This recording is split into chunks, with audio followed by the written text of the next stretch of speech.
بتبتدي الحكايه مع هروب مجموعه من النينجا من العشيره بتاعتهم للمدينه عشمانين ان هم يعيشوا حياه طبيعيه زي كل الناس، بس ولكن للاسف الامور ما مشيتش معاهم زي ما كانوا متوقعين ابدا، والعشيره بتاعتهم عرفت وطلعت علشان تطاردهم. وبعد كده بنشوف البنت كنوع على الجانب الاخر وهي خارجه من المدرسه في طريقها للبيت. في نفس اللحظه بتكتشف ان في بنت مرميه على الارض وكانت بتظن ان هي ميته، ولكن لما بتيجي تمشي من المكان البنت بتتكلم وبتقول لها وانت قلبك ازاي طوعك تمشي وتسيبيني؟ فالبنت وقتها بترد عليها بتقول لها انا ما اعرفكيش اساسا، ههتم بيكي ليه يا ترى؟ ساعتها ساتوكا اتكلمت وقالت لها طيب ممكن تساعدينا، انا جعانه جدا وهموت من الجوع حرفيا. بتصعب على البنت فبتاخدها للمطعم بعد كده، ولكن لما بتوصل هناك بتطلب لنفسها اكل كتير وطلبت للبنت الغلبانه طبق رز اللي بيتقدم مجانا هناك اساسا. واثناء ما كانوا قاعدين بيتعرفوا على بعض وسالتها كنوع في هذه اللحظه عن سبب حالها اللي هي فيه دلوقتي، فبدات البنت ان هي تحكي لها حكايتها وعرفتها ان هي من نينجا وهربت من العشيره بتاعتها كمان. وبعد ما بيخلصوا بيقوموا علشان يمشي، ولكن فجاه ظهرت واحده من النينجا قدامهم اللي بيكون اسمها سيناباي، وكانت عايزه تقتل البنت الغلبانه وقتها بسبب ان هي هربت من العشيره وحرضت البنات التانيين على الهروب. بس ولكن البنت كنوع بتتدخل في الوقت ده وبتخلص عليها بكل هدوء وسرعه. بتتصدم البنت ساتو في هذه الاثناء وما بتكونش فاهمه اي حاجه، ولكن بتعرف بعد كده ان كنوها اساسا قاتله مأجوره. البنت كنوع في الوقت ده ما كانش شاغله بالها باي حاجه، وكان كل همها بس ان هي تخبي الجثه ازاي وهم ماشيين في الطريق. ولكن بعد كده البنت ساتو بتقول لها ما تشيليش هم اي حاجه وبتحول الجثه لورق شجر. بتعرف كنوع بعد كده ان هي فشلت في القتال ولكن اتعلمت مهارات كتيره من العشيره بتاعت النينجا، ومن ضمنهم التخلص من الجثث وبتحولها لورق شجره. وقتها كونوها وقتها بتفرح جدا وبتقول لها ده انت لقطه يا بنت، انت جاتي لي منين؟ ده انا مش عارفه ارفع مستواي بسبب ان انا ما بقدرش اخبي الجثث. وبتعرض عليها ان هم يكونوا فريق واحد دلوقتي علشان يكونوا فريق راح حرفيا. بس قبل ما تتكلم البنت ساتو وترد عليها تيجي واحده تانية من نينجا علشان تقتلها. بس على مين يا باشا؟ ده كونوها وقتها بتخليها تلحق البنت اختها اللي لسه قتلها من شويه، وبسرعه بتتخلص البنت ساتو من الجثه والسلاح بتاع الجريمه بتاخده معاها البنت كونوها البيت. اول لما بيوصلوا البيت بتتفاجئ البنت ساتو ان البيت بتاعها حرفيا مقلب زباله بمعنى الكلمه، وبتبقى عليها ان هي تنظفه دلوقتي وتهتم بكل اعمال البيت وكمان تحضر الاكل يا باشا. ويا ريت بعد كل الشقه اللي هي عملته والمرمطه اللي اتمرمطتها البنت بتاكلها حاجه، ده بنت المفتريه بتديها الفتافيت اللي فاضت منها. وفي اليوم اللي بعد كده بنشوف البنت كنوع لما بتروح المدرسه بتاعتها وبتنسى علبه الاكل في المكان، فساتو وقتها بتكون عايزه ان هي توصل لها العلبه للمدرسه، فبتضطر ان هي تستخدم كل الحيل والاساليب بتاعه النينجا. ولما بتوصل للمدرسه بالفعل يا صديقي بتقعد تتعرف على صاحبتها يوشي وبيقعدوا ياكلوا سوا. وبعد كده بتطلب منها البنت كنوع ان هي ما تمشيش علشان عندهم شويه شغل بعد المدرسه، وبيبقى هدفهم يا صديقي هو ابو يوشي. وبعد كده بينفذوا المهمه بتاعتهم بكل براعه وبيروحوا علشان ياكلوا. وبعد ما بياكلوا بيرجعوا للبيت مره تانية وبتكمل ساتو التنظيف بتاع البيت اللي ما بيخلصش ابدا. بتسال كنوع بعد كده يا ترى امتى هقدر اترقى كقاتله مأجوره، فساعتها البنت بتعرفها ان هي لازم تعمل كل الحاجات بتاعه البيت وتتعلم الطبخ وتتعلم كل حاجه حرفيا علشان تترقى. فوقتها ساتو بتعرف على طول ان كنوع بتستغلها بالمجان علشان بس ترقيها. وفي اليوم اللي بعد كده بنشوف كنوع لما بتحصل على فلوس كتيره بسبب المهمه اللي هي عملتها امبارح، وبتدي مبلغ كبير منها لساتو، وساعتها بتطلب منها ان هي تشتري هدوم بدل الهدوم المعفنه اللي هي لابساها. بيروحوا بعد كده يعملوا شوبينج هما الاثنين وكل حاجه بتعجب ساتو. البنت كنوع بنت المفتريه بترفضها، وبسبب الناس ما هي عماله تتفرج ومستغربه من ساتو بسبب لبس النينجا اللي هي ماشيه فيه في المدينه، فبتضطر ان هي تشتري اي لبس علشان تلبسه. بتطلب منها بعد كده كنوع ان هي تستناها في الحمام ما تروحش في اي مكان، فبتستغرب ساتو ولكن هي مش فاهمه اي حاجه وبتقول لها طيب تمام ماشي. وجوه الحمام بقى يا صديقي بتهاجم واحده من المطاردين بتوع النينجا اللي هربوا على البنت ساتو، وبتبقى البنت يا عيني مش عارفه تعمل ايه لوحدها ومش عارفه تتصرف ازاي حتى. بس وفجاه في اللحظات الاخيره بتظهر البنت كنوع وراها وبتقتل الشرير على طول، فبتشكرها ساتو في هذه اللحظه. ولكن البنت كنوع بتعرفها ان هي كان كل ده مقصود اساسا، وان هي خدتها الاول بلبسها ده علشان تلفت الانظار ليها وهم ماشيين في المدينه، وبعد كده حطتها في مكان مهجور لوحدها علشان تدي للقاتل الفرصه ان هو يظهر دلوقتي، وبعد كده تقدر ان هي تخلص عليه، لان لما تعمل كده هتعلق ارقام اللي هي قتلتهم وبالتالي هتدي لنفسها الفرصه ان هي تترقى بسرعه. البنت ساتو وقتها بتكون غضبانه ومستغربه حرفيا لانها استخدمتها كطعم ليهم. وبعد كده كنوع بتديها لبس اطفال علشان تلبسه، وبالرغم ان البنت كانت رافضه تماما ولكنها بتوافق في الاخر. المهم بعد كده بيرجعوا للبيت يا صديقي مره تانية، وبتفكرها البنت كنوع ان هي ما تخرجش من البيت ابدا الا باللبس اللي هي جابته لها والا هتقع في ايد العشيره. ولكن ساتو بتخرج باللبس بتاع النينجا ولا كانها سمعت حاجه تماما. ولكن وفجاه واثناء ما كانت في الطريق بتقابل قائدتهم اللي هي هربتهم، وبتعرفها ساتو اللي حصل كله. بتعرفها كمان على القاتله اللي هي عايشه معاها، ولكن البنت بتتصدم حرفيا وبتقول لها ان هي لازم تسيبها في اسرع وقت ممكن وتدور لها على اهداف للحياه. وبعد ما بتمشي وتسيبها ساتو بتفضل ان هي تفكر مع نفسها وبتقول ان هي فعلا ما عندهاش اي اهداف لحياتها. بيتقابل بعد كده بالصدفه كنوع في الطريق بتاعها وبتحكي لها كل اللي حصل ده وان هي قابلت القائده بتاعتهم. بس الغريب بقى البنت كنوع بتقول لها لازم تقتل القائده بتاعتهم دي علشان هي استغلتها علشان تهرب من المجموعه بدل ما تهرب لوحدها. ولكن ساتو بتقول لها لها لا يا باشا وبترفض تماما وبتعرفها ان هي شخص كويس جدا وما تستاهلش ان هي تموت. وفي البيت بتوفر لها كنوع سجل عائلي علشان تقدر ان هي تفتح حساب تحط فيها الفلوس اللي موجوده معاها. بتعرفها بعد كده ان هي ما تشغلش بالها بالكلام اللي قالته القائده لان كله يعتبر كلام فارغ، وان شغل قاتل المأجور بيوفر فلوس كتيره وهيخليها تعمل اللي هي نفسها فيه حرفيا في حياتها. بيمر الوقت بعد كده وبنشوف ساتو لما قابلت القائده بتاعتهم تاني. بتفضل برضه وقتها القائده تقنعها ان كنوها بتستغلها علشان تاخد منها فلوسها، ولكن وفجاه بتظهر ولها بنت كنوها بتقول لها انا سمعت كل حاجه ولكن بدل ما تحرضها عليا كده تعالي اشتغلي معايا. ولكن وفجاه واثناء ما كانوا واقفين كده بتوع البنت كنوها على الارض وكأن حد ضربها على راسها. بتظهر واحده بعد كده من النينجا وبنعرف ان هي اللي عملت كده وبتكون عايزه ان هي تنتقم منها وتخلص عليها بسبب اللي هي عملته في اصدقائها، وكمان بتكون متضايقه من البنت ساتو وعايزه تخلص عليها هي والقائده بس، ولكن كنوها بتقوم وبتخلص عليها بكل هدوء. بعد كده بتفهمهم بعد كده ان هي شكت فيها اساسا من البدايه وعلشان كده خدعتها وعملت نفسها ان هي ميته ومغمى عليها. عملت كده لغايه ما تلاقي الوقت المناسب وتقتلها، وبعدين حولت ساتو الجثه لورق بعدها. ولما قررت كنوها وقتها ان هي تتخلص من الشهود اللي واقفين وشافوا الحادثه منعتها القائده واستخدمت قدرات النينجا وقدرت ان هي تمسح الذاكره بتاعت الشهود كلهم قبل ما تقتلهم كنوها. وبعد الجريمه اللي حصلت دي صديقي اقتنعت البنت ساتو في هذه اللحظه ان هي لازم تدور بالفعل على الشغل وما تفضلش في سكه الاغتيال. وبالرغم ان كنوها كانت بتحاول ان هي تمنعها في هذه اللحظه وبتقول لها اصحاب الشغل هيقبلوك على ايه وانت حرفيا فاشله، كانت عماله بتحبطها علشان ما تروحش تشتغل وتخليها معاها، ولكن البنت كانت مصممه ان هي تروح تدور على شغل.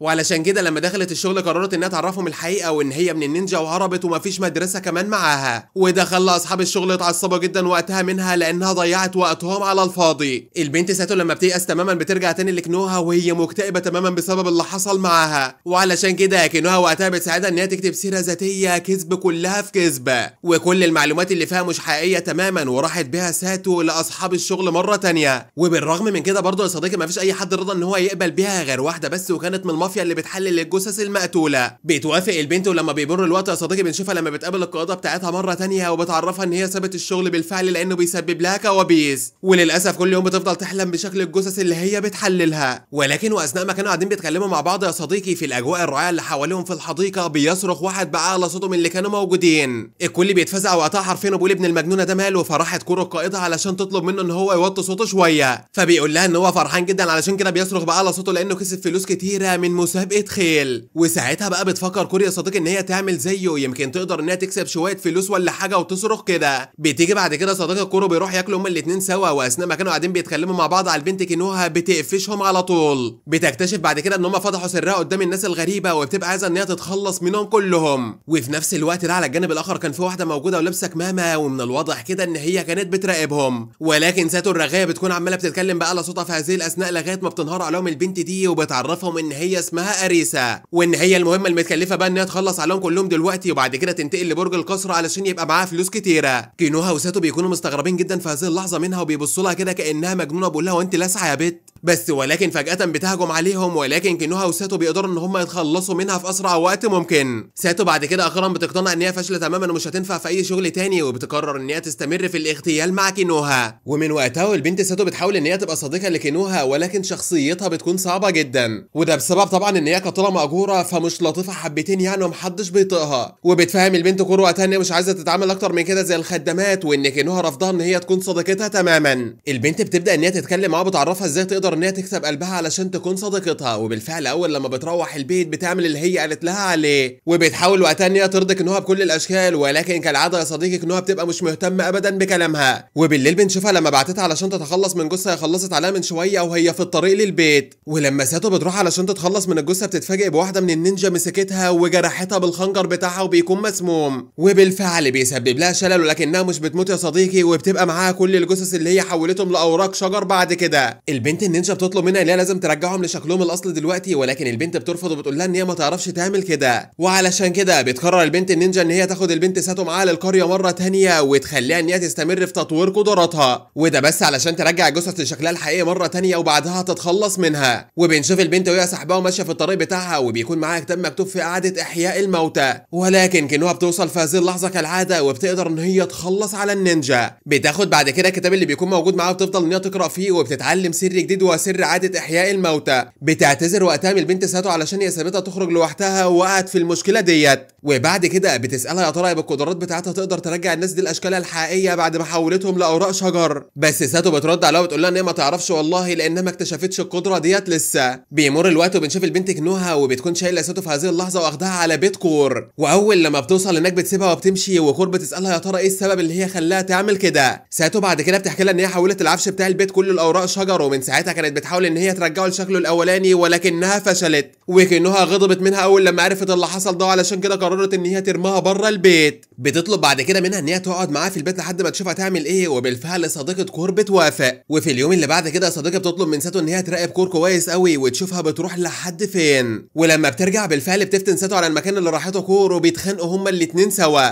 ولكن في نفس الوقت ولاد المجنونه اللي كانوا بيتخانقوا فيه بيتعرضوا لهجوم قوي جدا من النينجا. الهجوم بالفعل بيكون قوي جدا لحد ما بيدمر لهم الشقه كلها وساعتها بتحاول البنت سيور النينجا ان هي تقتلهم. وفي اللحظه نفسها كالعاده بتيجي البنت كور بنت المجنونه وبتقدر ان هي تلحقهم بالفعل وبتكون انقذتهم بالفعل علشان خاطر بس البنت ساتو لانها بتحبها شويه بالرغم اللي هي عملته فيها. وبعد اللي حصل ده بتكون خايفه عليها وبتقرر ان هي مش هتسيبها في الشارع تاني وبتاخدها معاها للبيت. ساتو بتكون حست بالغلط اللي هي عملته وبتعتذر من كنوها في هذه اللحظه وبتقول لها انا مش هعمل لك اي حاجه تاني. بيرجعوا بعد كده للبيت وفي الوقت نفسه يا صديقي كانت واحده بتراقبهم هما الاثنين بس المره دي بتكون قصدا ان هي تقتل كنوها نفسها. ولحد دلوقتي بقى للاسف ما فيش اي حد ابدا اخد باله من البنت دي. واول لما بيرجعوا البيت طبعا ما بيكونش موجود اي عفش بسبب اللي الاستاذه ساتو عملته فبيناموا هما الاثنين جنب بعض على الارض.